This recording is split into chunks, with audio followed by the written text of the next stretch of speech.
महादेव का मार्ग बाहरी आडंबर का नहीं, भीतर की यात्रा का है। शिव हमें सिखाते हैं कि सत्य किसी दूर के लोक में नहीं, बल्कि हमारे अपने अंतःकरण में छिपा है। जब मनुष्य स्वयं को जानने लगता है, अपने विचारों, इच्छाओं, भय और सीमाओं को समझने लगता है, तभी उसे शिव का साक्षात्कार होता है। आत्मज्ञान का अर्थ केवल ज्ञान प्राप्त करना नहीं, बल्कि अपने अहंकार को पहचान कर उससे ऊपर उठना है। शिव ध्यान में लीन है, क्योंकि ध्यान ही वह द्वार है जहां आत्मा स्वयं से मिलती है। जब मन शांत होता है, इच्छाएं क्षीण होती हैं और चित्त स्थिर होता है, तब भीतर से एक प्रकाश प्रकट होता है। यही प्रकाश शिव तत्व है।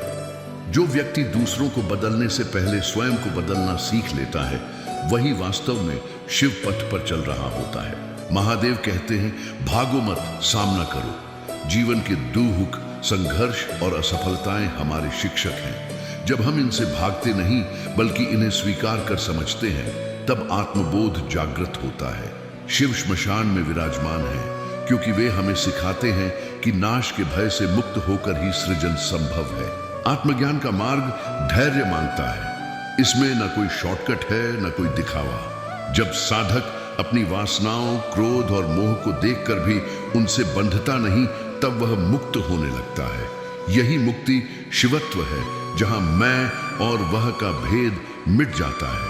अंततः जो स्वयं को जान लेता है, उसे किसी प्रमाण की आवश्यकता नहीं रहती। उसका आचरण ही उसका मंत्र बन जाता है।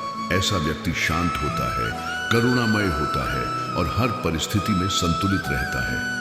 यही महादेव की सच्ची साधना है। स्वयं को जानो और शिव को पाओ।